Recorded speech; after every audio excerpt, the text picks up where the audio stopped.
그리고 의원석을 향해 인사를 했습니다. 존경하는 국민 여러분, 국회의장님과 선배 동료 의원 여러분, 또 한덕수 국무총리님과 국무위원 여러분, 국민의힘 부산 서구 동구 국회의원 곽규택입니다.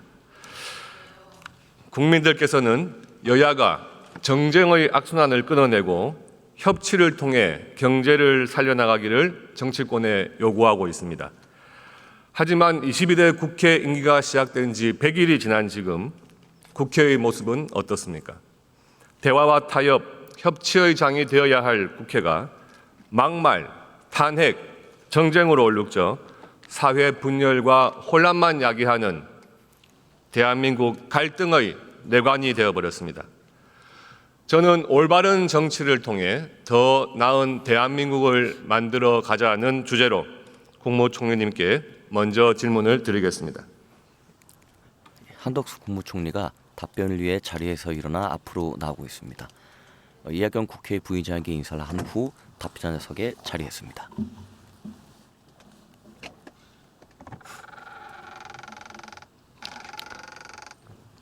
곽규택 국민의힘 의원이 단상의 위치를 총리님, 답변자의 우리나라가 건국 이후 지금 마주보게 산업화, 조정했습니다. 민주화 두 마리 토끼는 잡았지만 그 여건과 상황이 급변하고 있고 또 지금 이 위기에 제대로 대응하지 않으면 대한민국의 미래가 없다.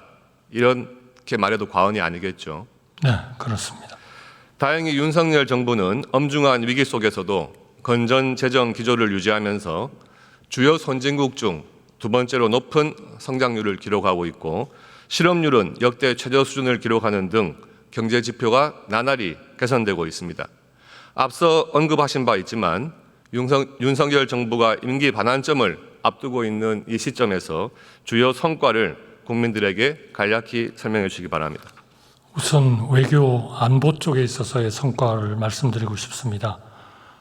동북아 또 북한의 위협, 세계적인 이런 여러 가지 지정학적인 문제들이 있습니다만 이런 과정에서 대한민국은 한미동맹을 더욱 강화해서 흔들리는 한미동맹을 굳건히 했고요. 그 다음에 이 지역에 있어서의 일본, 우리 그 유엔사의 후방 기지를 가지고 있는 일본과의 최악의 그런 관계를 정상화시켜서 더욱더 튼튼한 그런 안보, 자각 능력을 가지게 됐다. 이렇게 생각합니다. 경제 문제에 있어서는 당시에 국가의 존립을 의존할 정도의 글로벌 복합위기 극복을 위해서 시장경제 원칙과 건전 재정 기조하에서 총력 대응을 했다고 생각합니다. 어려운 상황 속에서 선방했다고 생각하고 경기 회복의 흐름을 지속시키려 하고 있습니다. 다만 민생, 체감 경기가 아직 회복이 완전히 가시화되지 않은 상황입니다. 물가 안정 기조를 더 안착시키고 조속한 민생, 내수 회복을 위해 총력을 다하겠습니다. 현 정부 출범 이후 고물가, 고금리, 세계 교역 위축 등 유례없이 어려운 경제 위기를 직면을 했습니다. 대내적으로 우리가 쓸 수 있는 경제 정책은 고금리의 추세 그리고 국가 채무의 급증으로 인해서 재정의 여력이 축소가 됐습니다.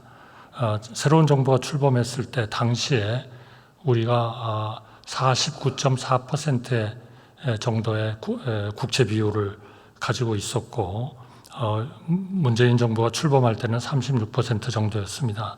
2015년 기준입니다. 그 단계에서 저희가 재정전략회의에서 추계를 해보니까 2027년 윤석열 정부가 끝날 때까지 그 전에 추세대로 그대로 가면 국가 채무 비율이 약 70%에 달하는 걸로 그렇게 예측이 됐습니다. 이거를 저희가 적어도 53%에서 55% 정도로 재정 건전성을 유지해야 되겠다. 정치적으로는 굉장히 어려운 일입니다. 당시의 경제도 어려운데 결국 돈을 풀고 재정을 풀어야 되는데 이거를 대내외적인 여러 가지 우리 경제에 대한 여러 가지 그 위협 때문에 또 리스크 때문에 우리가 그런 정책을 할 수가 없었다. 만약 우리가 돈을 풀고 재정을 마음대로 풀었으면 훨씬 우리 국민들의 지지율도 높아졌을 거고 좀 더 쉽게 경제를 회복시킬 수 있었을 것입니다. 그러나 저희는 그렇게 안 했습니다. 어려운 여건 속에서도 건전 재정 기조를 유지하면서 시장 경제 원칙을 유지하기 위해서 총력 대응을 했습니다.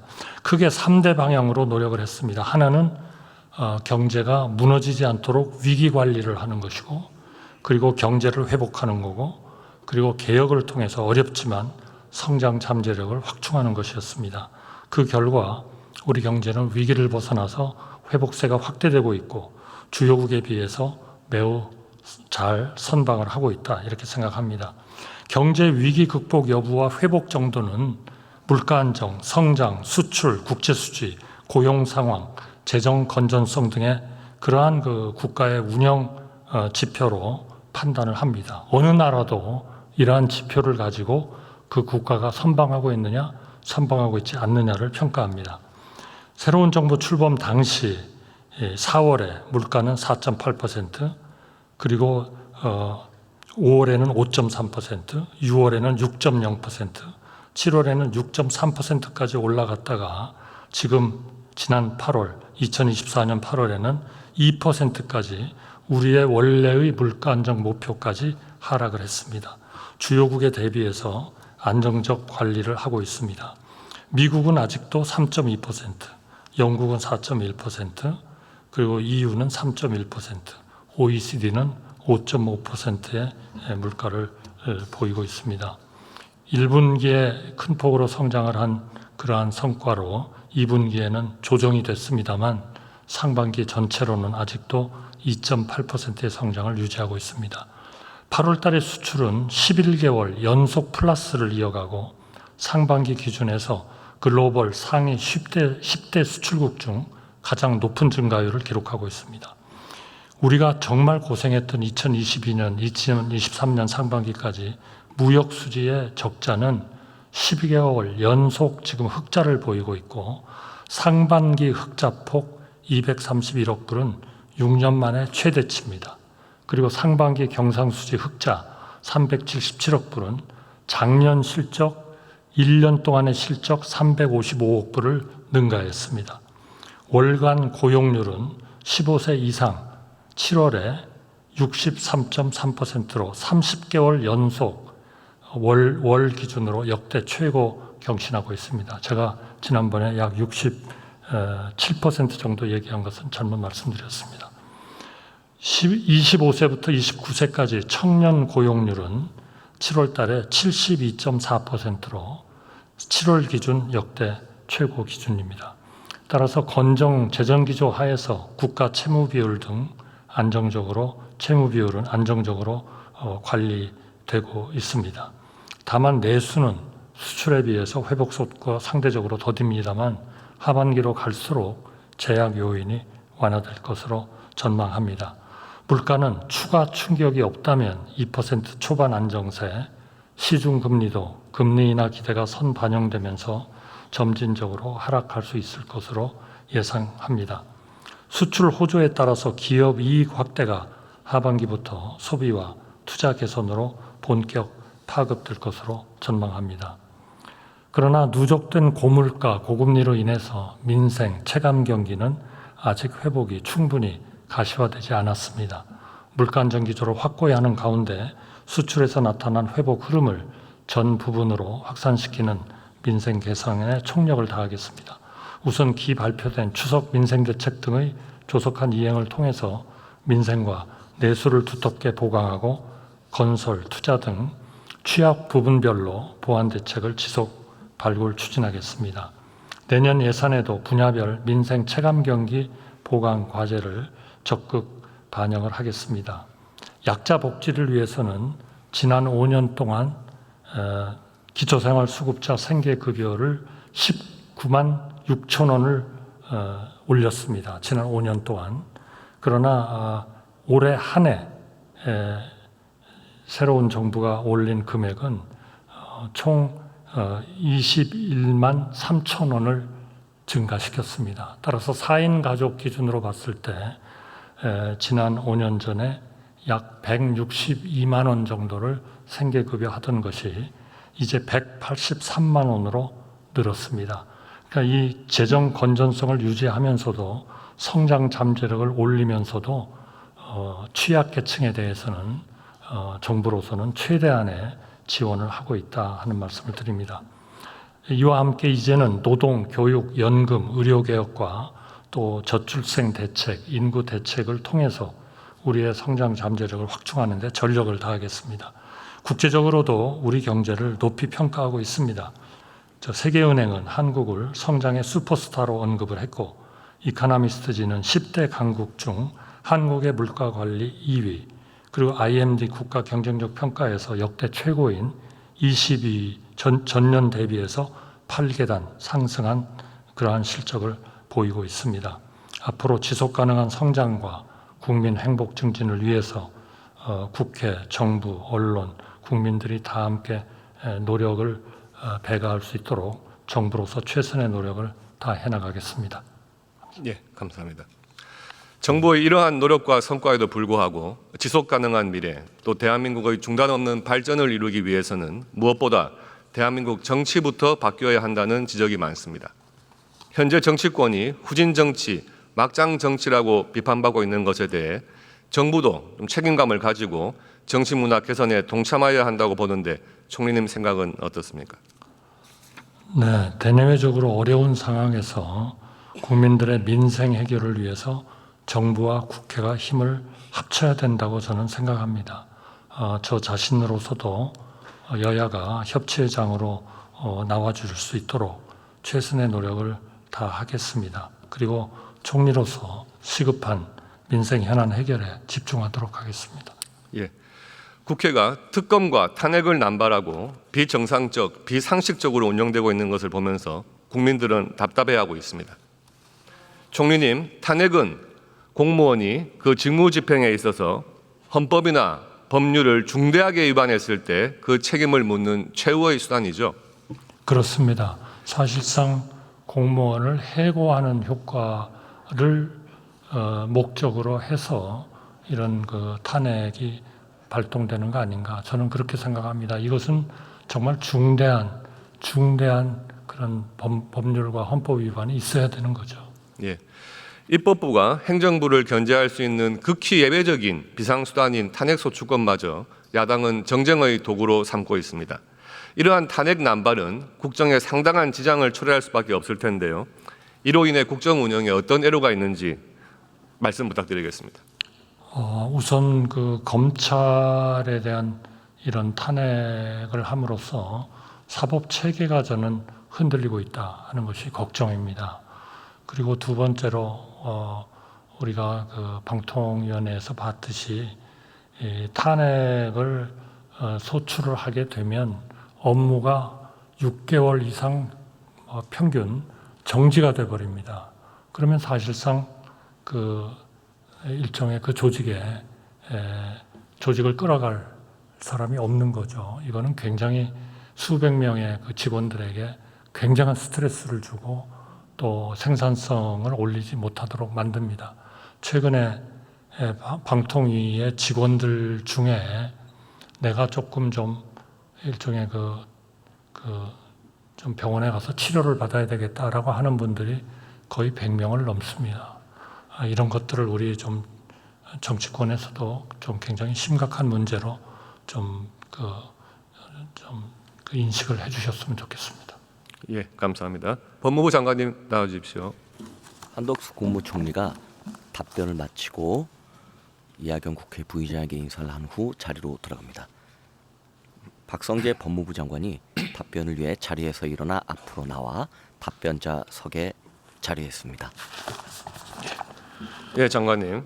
그 위법 부당한 검사 탄핵이 추진되자 법무부는 지난 7월 2일에 이례적으로 설명 자료까지 내면서 법무부 입장을 밝힌 바 있죠. 예.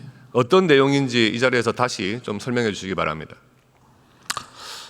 특정 정치인을 수사한 검사들에 대해서 명확한 증거 없이 의혹만으로 탄핵을 발의하는 것은 검찰 수사의 공정성과 정치적 중립성, 재판의 공정성 등 형사사법 시스템의根幹을 흔들 수 있는 일이므로 탄핵제도의 취지에도 반한다는 그런 내용입니다. 예, 그렇습니다.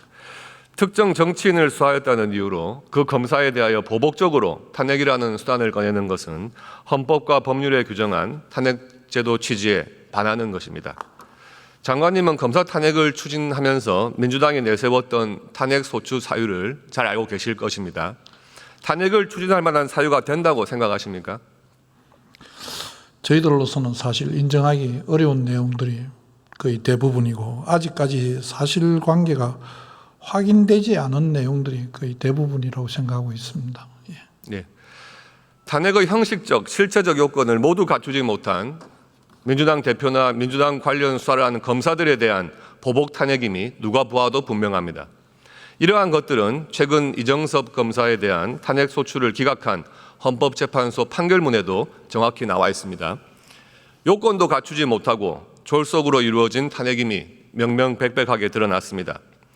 장관님, 탄핵 소추 사유가 이렇게 허술하고 또 검증되지 않은 일방적 주장이나 의혹을 가지고 탄핵을 남발하는 것은 좀 법치주의를 뿌리째 흔드는 중대한 도발이지 않겠습니까? 다소 좀 여러 가지 입법적으로 보완을 했으면 좋겠다는 그런 생각도 있습니다. 예. 이러한 탄핵 소추가 계속 이루어진다면 향후 수사나 또 재판 과정에 부정적인 영향을 미칠 수밖에 없다고 생각되는데 장관님 의견은 어떻습니까? 근거 없는 탄핵 소추라고 하더라도 그 탄핵 소추된 검사는 언론 등에 의해서 심각한 명예훼손을 당하게 되고 또한 검사가 탄핵이라는 헌법재판을 진행하는 과정 동안 직무정지를 당함으로써 굉장히 스스로 위축하게 될 것이 자명하다고 생각합니다. 그로 인해서 검찰 수사의 독립성이라든지 수사의 공정성이라든지 또 부정부패를 척결하고자 하는 검사들의 의욕이라든지 이런 부분에 상당히 부정적인 영향을 미칠 것이라고 생각합니다. 예. 장관님, 그 선거에서 선거인을 돈으로 매수하는 부정행위는 민주주의 뿌리를 흔드는 중대 범죄 행위를 할 수 있겠죠. 예, 그렇습니다. 선거를 하면서 돈 봉투를 살펴하는 것은 선거의 정당성과 공정성을 심각하게 훼손하는 것입니다. 장관님, 그 2021년 있었던 더불어민주당 당대표 경선 돈 봉투 사건에 대한 선고가 지난달 30일 이루어졌죠. 예, 일부 의원에 대해서 예. 선고가 있었습니다. 재판 결과가 어떻게 나왔는지 간단하게 말씀해 주실 수 있습니까? 전부 기억은 못하겠습니다만 징역형의 집행유예형이 많이 선고된 것으로 알고 있습니다. 네. 그동안 민주당은 검찰 수사가 조작되었다, 야당 탄압이다, 또 기획수사다 강변했지만 결국 진실을 덮지는 못했습니다.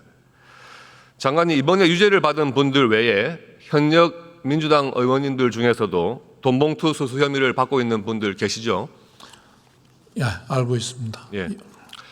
언론 보도를 보면 검찰이 혐의를 받고 있는 민주당 의원들에게 대여섯 차례나 출석 요구서를 발송했음에도 불구하고 이분들이 수사에 응하지 않아서 최근 검찰이 이달 안에 출석하라는 최후 통보를 했다고 합니다. 장관님, 민주당 전 현직 국회의원 3명이 법원에서 징역형을 선고받았다면 같은 사건으로 돈봉투 수수 혐의를 받고 있는 민주당 의원들에 대한 조사 필요성이 당연히 더 커진 것 아니겠습니까? 수사팀에서 필요성이 있어서 출석을 요구하고 있는 것으로 알고 있습니다. 예. 만약에 현역 의원이 아니라 일반 국민이 수사기관의 수차례 걸친 출석 요구를 무시하고 지속적으로 불응했다면 이 체포영장 발부되었을 가능성이 높은 거죠? 다양한 케이스에 따라서 체포영장 청구의 필요성도 있을 수가 있다고 생각합니다. 이런 점들이 국민들께서 정치를 불신하게 하는 주요 원인이 된다고 생각합니다.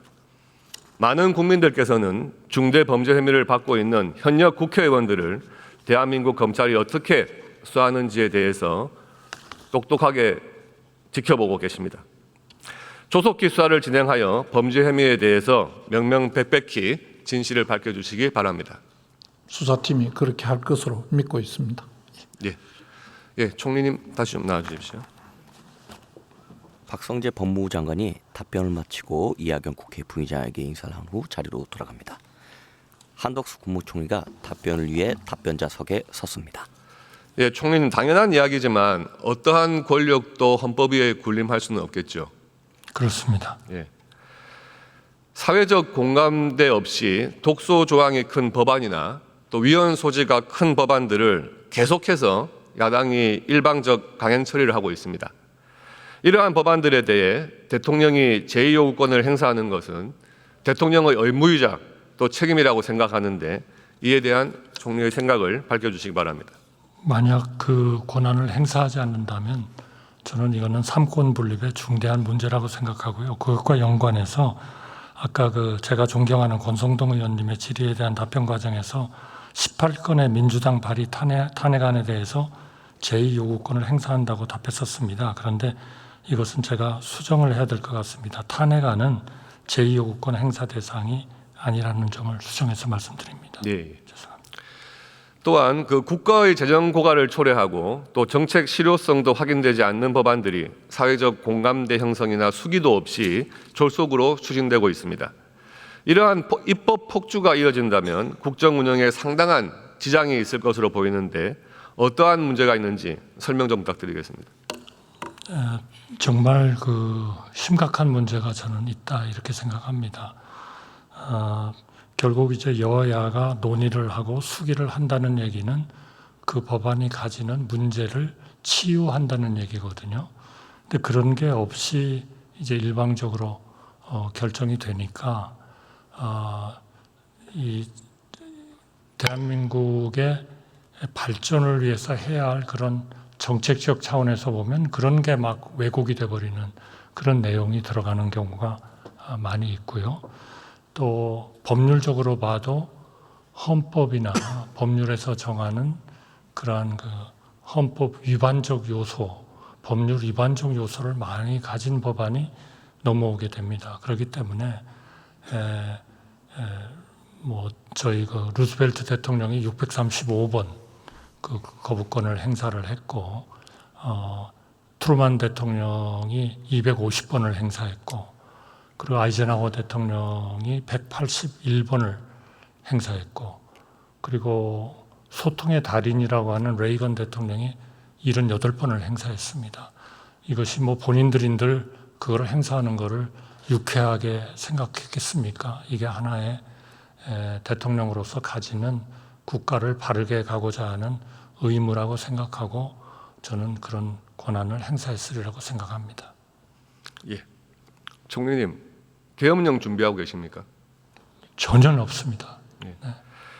이재명 대표는 계엄 해제를 국회가 요구하는 것을 막기 위해 국회의원들을 계엄 선포와 동시에 체포 구금하겠다는 계획을 꾸몄다는 얘기가 있다고 말씀하셨는데 이러한 발언에 대해서 총리께서 어떻게 생각하십니까? 그거는 전혀 근거 없는 그런 얘기다 하는 말씀이고요.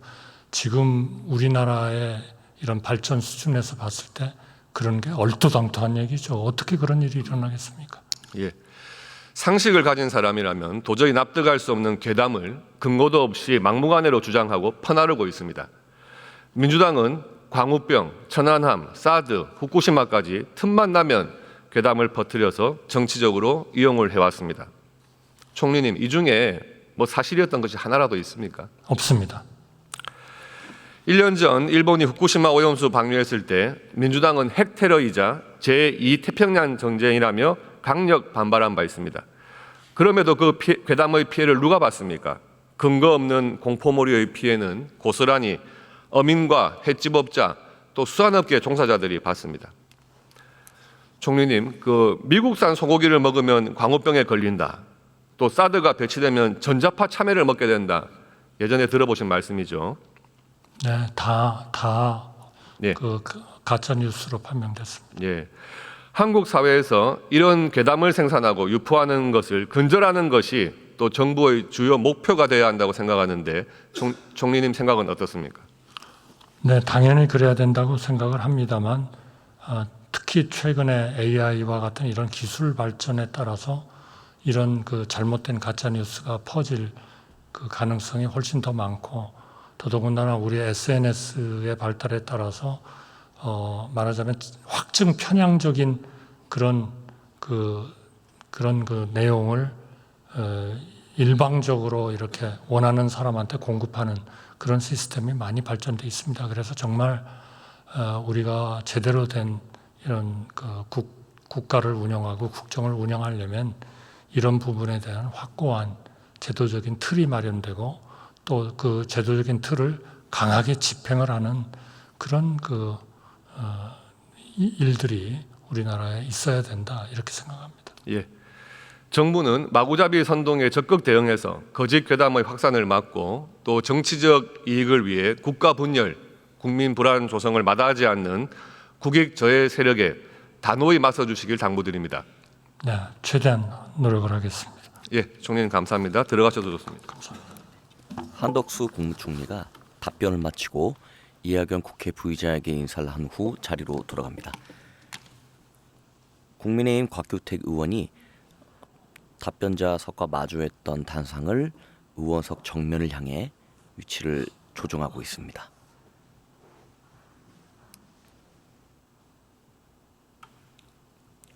존경하는 국민 여러분, 민생고에 시달리는 국민들에게 정치가 웃음과 희망은커녕 눈살을 찌푸리게 해드려서 죄송합니다. 국민의힘이 집권 여당으로서 제 역할을 다하기 위해서는 더욱 노력해야 한다는 점도 잘 알고 있습니다. 국회가 당파적 이익을 위한 도구가 아니라 국익과 국민 전체의 이익을 위해 존재해야 함에도 지금의 국회는 그렇지 못한 것이 안타까운 현실입니다. 존경하는 선배 동료 의원 여러분, 다수 의석을 확보했다는 이유로 모든 결정을 독단적으로 할 수 있는 권한을 가졌다고 생각한다면 큰 착각이고 오만한 생각입니다. 다수 의석을 차지하고 있는 민주당이 진정으로 국민을 위한 정당이라면 국회에서의 오만과 독주를 멈추고 진정한 민주주의를 실현하는 데 앞장서야 하지 않겠습니까? 우리 모두 올바른 정치로 더 나은 대한민국을 만들어 갑시다. 감사합니다.